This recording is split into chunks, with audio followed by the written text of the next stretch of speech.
बहुत समय पहले उत्तर के पर्वतीय राज्य चित्रगढ़ में एक सुंदर राजकुमारी रहती थी। उसका नाम था अन्वी। उसकी सुंदरता की चर्चा 7 समुंदर पार तक थी। उसकी आंखें तारों की सी चमकती थीं और उसकी मुस्कान ऐसी थी मानो सूरज की पहली किरण जमीन को चूम रही हो।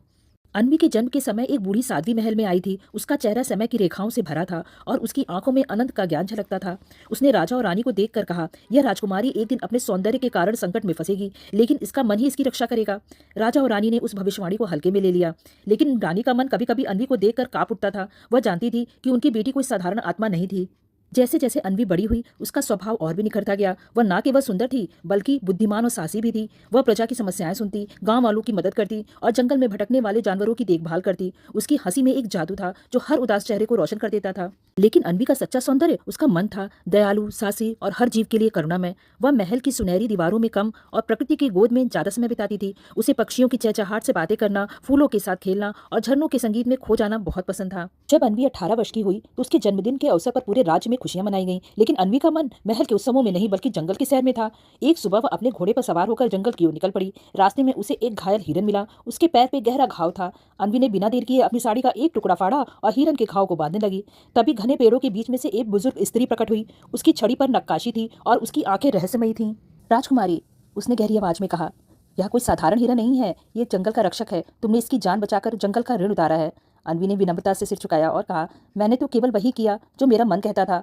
बुजुर्ग स्त्री मुस्कुराई और बोली, तुम्हारे ऊपर एक अंधेरा साया मंडरा रहा है। जल्द ही एक दानव तुम्हें बंदी बनाने आएगा, लेकिन डरना मत, तुम्हारे भीतर का प्रकाश तुम्हारी सबसे बड़ी शक्ति है। यह कहकर वह पलक झपकते ही गायब हो गई। अन्वी चकित रह गई, लेकिन उसने उस बात को अपने दिल में बिठा लिया। कुछ दिन बाद चित्रगढ़ में एक रहस्यमयी राजकुमार आया, जिसका नाम था अधिराज। वह अपने आप को पूर्व दिशा के किसी राज्य का राजकुमार बताता था। उसकी बातों में मिठास थी और उसकी बुद्धिमत्ता ने सभी को प्रभावित कर दिया। राजा और रानी उसके आकर्षण में बंध गए और जल्दी अन्वी के विवाह के लिए उसे प्रस्तावित कर दिया। लेकिन अन्वी का मन कुछ और कह रहा था। जब भी अधिराज उसके पास आता, उसे एक ठंडी हवा का झोंका महसूस होता।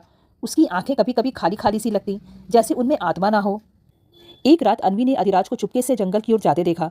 उसका मन बेचैन था। वह चुपचाप उसका पीछा करने लगी। जंगल के बीच एक गहरे गड्ढे के पास अधिराज रुका। अचानक उसका शरीर कांपने लगा। उसकी आंखें लाल हो गईं और उसके चारों ओर काला धुआं फैलने लगा। अन्वी की सांसें थम गईं।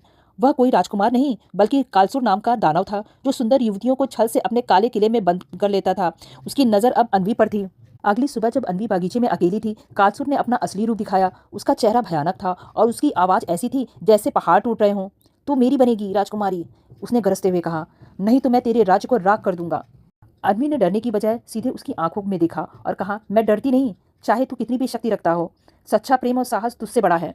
कालसुर क्रोध में आग बबूला हो गया। उसने अन्वी को अपने जादुई पंजों में जकड़ लिया और उसे अपने अंधकार भरे किले में ले गया। वह किला ऐसा था जहां न सूरज की रोशनी पहुंचती थी और न हवा का कोई झोंका। दीवारें ठंडी थी और हर कोना अंधेरे से भरा था। अन्वी को एक ऊंचे टावर में बंद कर दिया गया, जहां से बाहर का कोई रास्ता नहीं दिखता था। अंधेरे किले में बंद अन्वी ने हार नहीं मानी। वह हर रात ध्यान करती और अपने भीतर के प्रकाश को जगाने की कोशिश करती। उसे साध्वी की बात याद आई कि तुम्हारा मन ही तुम्हारी रक्षा करेगा। उसने अपने दिल में आशा की एक छोटी सी चिंगारी जलाए रखी। वह हर दिन किले की दीवारों पर प्रेम भरी कहानियां गुनगुनाती, फूलों की कल्पना करती और पक्षियों के गीत याद करती। एक दिन कुछ अनोखा हुआ। किले के पत्थर की दीवार पर एक छोटी सी कली फूटी। अन्वी हैरान रह गई। उसने उस कली को छुआ और अगले दिन वहां एक सुंदर फूल खिला। यह देखकर कालसुर क्रोधित हो गया। यह कैसे हो रहा है, उसने चिल्लाकर पूछा।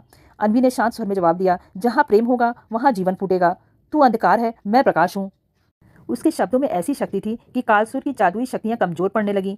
अन्वी का साहस और प्रेम उस किले के अंधेरे को भेदने लगा। हर दिन किले में नए फूल खिलने लगे, दीवारों पर रंग बिखरने लगे और अंधकार पिघलने लगा। आखिरकार एक दिन अन्वी के प्रेम और आत्मबल से किला हिलने लगा। दीवारें ढह गईं और कालसुर की शक्ति पूरी तरह खत्म हो गई। वह एक चीख के साथ धुएं में बदल गया और हमेशा के लिए गायब हो गया। अन्वी जंगल के रास्ते अपने राज्य चित्रगढ़ लौटी। जब वह महल के द्वार पर पहुंची तो प्रजा ने उसे देखकर आंसुओं के साथ स्वागत किया। राजा और रानी ने उसे गले लगाया और उनकी आंखों में गर्व और खुशी थी। अन्वी अब केवल एक राजकुमारी नहीं थी, वह एक प्रेरणा बन चुकी थी। उसने अपने अनुभवों से प्रेरित होकर राज्य में एक विद्या आश्रम खोला, जहां लड़कियों को शिक्षा, आत्मरक्षा और आत्मबल की सीख दी जाती थी। वह हर बच्चे को सिखाती, सौंदर्य केवल चेहरा नहीं होता, सच्चा सौंदर्य वह है जो डर के सामने भी मुस्कुराए।